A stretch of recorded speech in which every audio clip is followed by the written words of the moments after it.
The subject of today's video has both one of the most unique names and unique skill sets in college football. He's currently a projected top 10 pick for the 2024 NFL Draft, signed one of the coolest NIL deals ever, and right now is being compared to the likes of Sauce Gardner and Derek Stingley Jr. Today, we're going to be talking about Kool Aid McKinstry, otherwise known as Kool Aid McKinstry. He's one of the top returning players in college football for 2023, has been incredible for Alabama so far, and could be considered a generational corner prospect if he continues along this same path. Today, I'm going to introduce you to who he is, where to go through his story, how he got the nickname Kool Aid, and why he's getting so much hype for next year's draft. So without further ado, let's go ahead and get started. Growing up in the Birmingham, Alabama area, Kool was used to hearing about Alabama football, and he fell in love with the Crimson Tide. He was immersed by Alabama football from a young age and said, quote, "I've been an Alabama fan all my life." You probably know him by his nickname Kool Aid, but where on earth did that come from? He said his grandmother gave him that nickname because he was born smiling. The Kool Aid cartoon character is always seen with a smile on his face, and his grandmother Brenda Allen didn't consider endorsement deals when she nicknamed her son that, but that would certainly come in handy 2 decades later. McKinstry's friend said, quote, "I think the NIL is going to make a lot of changes in the way people do a lot of things. I wouldn't doubt that moms and dads are going to start naming their kids Heinz ketchup or Kraft macaroni." He said that in a joking sense, and you can name your kid whatever you want, but in order to get that NIL deal, your kid has to be in the top tier of performance in college football, and that's hard to do. Luckily, Kool Aid was born to play the game. When he eventually got to Pinson Valley High School, he was seen as the next big thing, gaining attention from all the blue blood programs as only a 15-year-old kid. At the same time, Pinson Valley had just produced 5-star quarterback Bo Nix, and Kool Aid was the next guy up out of the program. He became a dynamic player that played both corner and wide receiver, and added in his elite performances at various camps. He began to surge up recruiting boards, becoming an early 5-star and the #1 defensive back in his class. His coach, though, was surprised that scouts were so one-dimensional with him. He said, quote, "When I got to Pinson, I started watching his film, and I was wondering why people aren't recruiting this kid as a receiver. He does a really good job of locating the ball and has good hands. But I guess Kool Aid wanted to play defense." Early on, the typical blue blood programs were going after him, but pretty quickly, experts made their predictions. 24/7 Sports had the majority of their experts picking him to go to Auburn over Bama, Clemson, and LSU. Why was everyone so high on him? Well, to go along with a terrific physical frame, McKinstry had blazing speed. He ran a 4.5 40-yard dash, had strong coverage skills, and terrific hands on offense. He also played wideout and was a great person off the field. He had all the makings of a 5-star recruit, as a junior, he caught 47 passes for 700 yards and 12 touchdowns, while also having an interception on defense. By the time he had become that upperclassman, every program in America wanted him, but his eyes were still on the high school field. He was striving for greatness in everything he did, both on and off the field, as the most important thing to him was influencing the people around him. He said, quote, "I want to be Mr. Football and to be a better person, to set an example for the young guys around the city." As a senior, he would put on a show. Offensively, he caught 45 passes for 706 yards and 11 touchdowns. He had 5 catches for 89 yards and a go-ahead score in the state title game, and on defense, he had 21 tackles, 13 pass breakups, and 2 picks. Both of those interceptions went for touchdowns. Where would he end up going?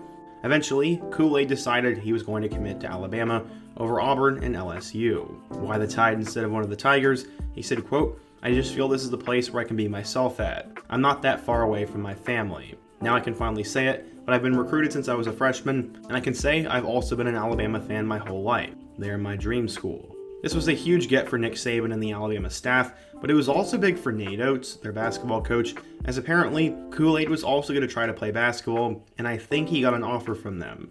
Either way, it felt like destiny. After his commitment, he told his mom, quote, "I've always seen Alabama play in the national championship. I always told my mom I wanted to be a guy that played. Whatever position I was playing, I wanted to win a national championship for Alabama."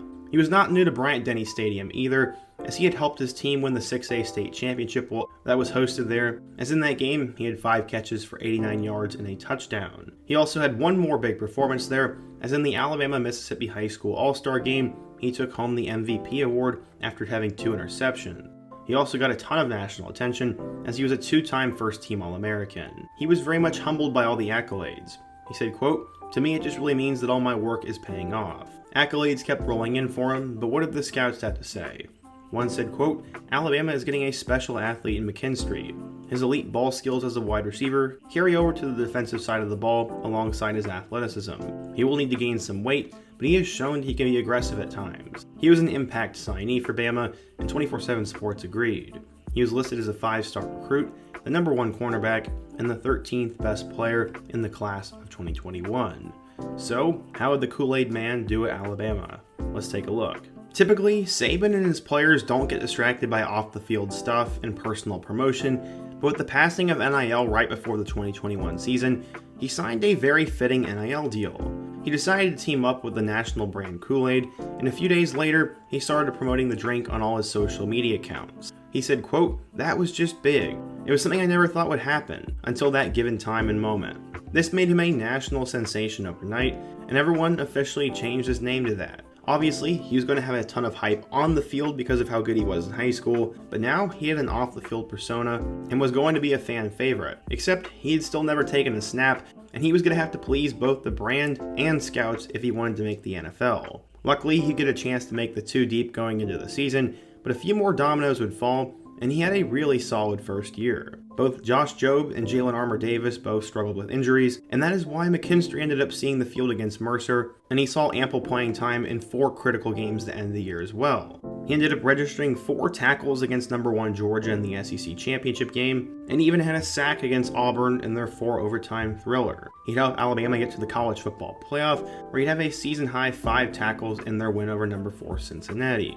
I also failed to mention that he had an interception against Mercer, and all in all, he had a really good first year. He finished with 26 tackles, 1 sack, 1 interception, and 1 pass deflection. It's not often that true freshmen get to play like this for Bama, and he showed all the immense potential he had. He was named a freshman All-SEC player, and after the season, he had a ton of hype and was expected to take the next step in 2022. He said, quote, "The opportunities I did get as a freshman were very big, and that will help me going into my sophomore year." He also decided it was finally time to completely focus on football, as while he did practice with the basketball team as a freshman, he never saw time on the court and ended up deciding he was just going to be a football player.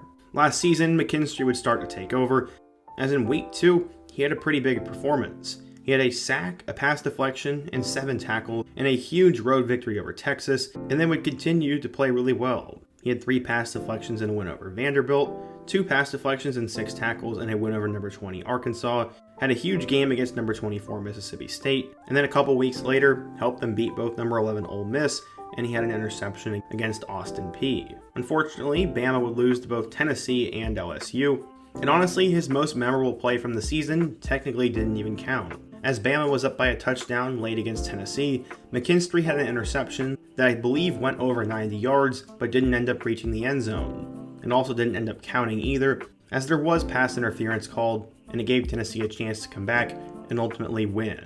McKinstry, though, still had a big year. He finished with 35 tackles, 1 interception, and 15 pass deflections. He showed his elite ability to cover receivers, showed his ability to make plays, and combining all that with his physical gifts is a huge name for the 2024 NFL Draft right now. Bama has produced its fair share of big-time first-round defensive backs, including recent guys such as Marlon Humphrey, Micah Fitzpatrick, and Patrick Surtain, and Kool Aid looks to be the next man up. Currently, scouts think he's the best corner in the 2024 draft class, and he's a consensus top 10 pick right now. One scout said, quote, "McKinstry is the dude.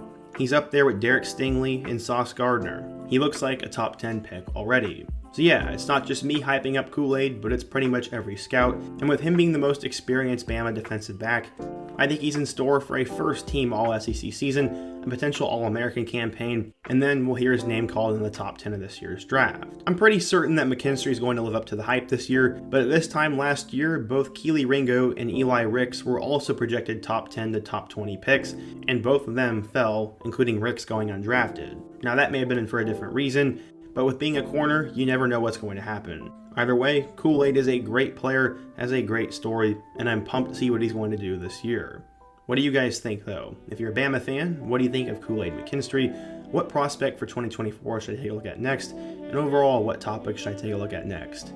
Be sure to let me know down below, leave a like if you want to support today's video, subscribe if you're new, and check out all my other videos on the end screen, including my recent video about the downfall of Pat Fitzgerald. I hope to see you guys again soon, but until next time, peace.